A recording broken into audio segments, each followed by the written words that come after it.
What's the same about productivity and protein? Guys who've watched a little bit too much Instagram for one day try to pack it into everything. In late stage capitalism, productivity is everything. Nothing else matters but how much work you can pack into every second of your living life. And that's left a lot of people trying to find different ways to feel productive so they can put it on their Instagram or LinkedIn and let everybody know that they are doing more with their time than you. Now, being productive is a good thing, and it's better than being a couch potato or doing absolutely nothing with your life. But sometimes we end up doing things that make us feel like we're not that other party when we actually kind of are, but it's tricking our brain into thinking that we are being productive. But not just that, I want to introduce to you a concept that was told to me by this one judge when I was pitching a startup this one time.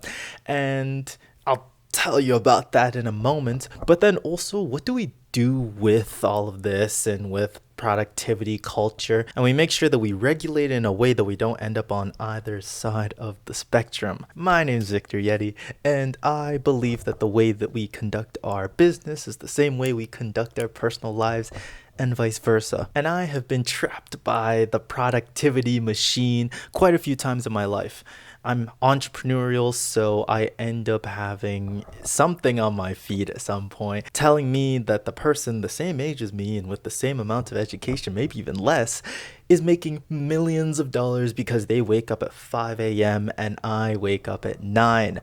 I'm lazy. They are awesome. Forbes 30 under 30 is just waiting for them, and I get to keep working my 9 to 5 job. Now, like me, many people, especially young men, get pulled into this world. And while, yes, it's better than, some walks of life, it also becomes its own addiction. And because of it, you look for shortcuts to productivity and feeling like, well, I'm doing something. I'm not like those other guys. And it's not actually all that helpful. One thing I saw inside of my life was that I was consuming a lot of productivity content, much like the self-help gooners. I don't know what to call them. People with productivity always on their mind are watching more and more videos and content about the best apps to use to stay productive, the best methods of being productive, what top business people are doing in order to be productive and on top of things and keep learning and be agile and all these other nice fancy words that will get you 5 likes on LinkedIn. The more I was consuming it, the more I felt like I was doing something. Well, I'm not, sitting and playing video games like Johnny over there. I'm learning about how to make $1 million by the age of 20.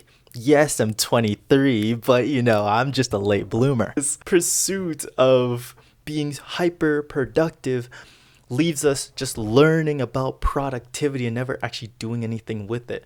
Much like the self-help people, where you spend so much time learning about self-help that you forget to actually implement the self-help.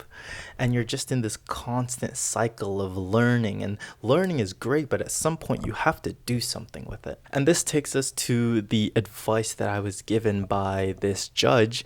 And I asked him for feedback on my startup idea, and he was like, I tweaked this thing, that thing, this was really good, but you're lacking in this regard. And he finished his entire advice and feedback telling me, you're doing great. You're already doing something that most people are not doing. And always remember that you are a net creator, not consumer. We have creators, we have consumers. Obviously, you have to consume, You can't be creating all the time. In fact, consuming helps us create more, but you want to make sure that when you weigh the two things of which you spend most of your time doing, that creating comes out on top. And that has stuck with me for a very, very long time. I mean, I'm using it in this video, and it's made me think about this never-ending cycle of learning that a lot of us end up doing. Understand that, somebody out there who, when they're giving all this productivity advice and so on,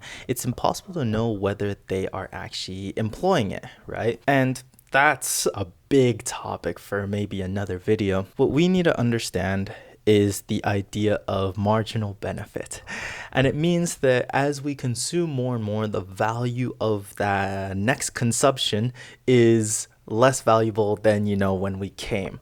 And there's a graph for this, and maybe I'll put it up, but this lets us know that there is somewhat of a ceiling where the next hour, the next minute of learning isn't actually all that beneficial, and we ought to move into the implementing and learning from implementing and seeing what works for us and what doesn't. This means don't spend 10 hours making your Notion schedule perfect, but not as much time actually doing the things that are inside of that Notion. We make ourselves feel like we're being productive when we set up all of these things, and they look nice and they're dynamic, my goodness, they talk to each other, but we don't actually do the things. You're far better off with an Apple's reminders app and plugging away the things that you need to do if that actually gets you doing those things. Everybody does productivity and time management differently, but the biggest thing is that you need to remember that you're not doing it so you have all of your tasks on a nice pretty dashboard. It's to actually do the tasks. And if you're watching this because you were looking for some productivity tips and so on, I'm hoping that as you watch my videos, and you should subscribe too, that you actually implement the things that I'm saying, or at least they help you do something better with a different frame of mind. The last thing you want to do, though, is go through YouTube and all these different creators. Some of them are awesome and some of them not so much. And just rinse and repeat and just binge watch all of them without actually taking the time to implement anything. This one was a long one, and I could talk about this for a very, very, very long time. But I'll leave it at that. Thank you for watching. Let me know whether you agree, disagree. Is there some sort of productivity app that you've kind of been building for a while and you actually never get around to doing the task? Let me know how that goes, how you've actually changed habits and maybe started actually doing those tasks, or maybe you're struggling with it. I'd love to know. But until then, and until we're talking in the comments, I'll see you on the next one.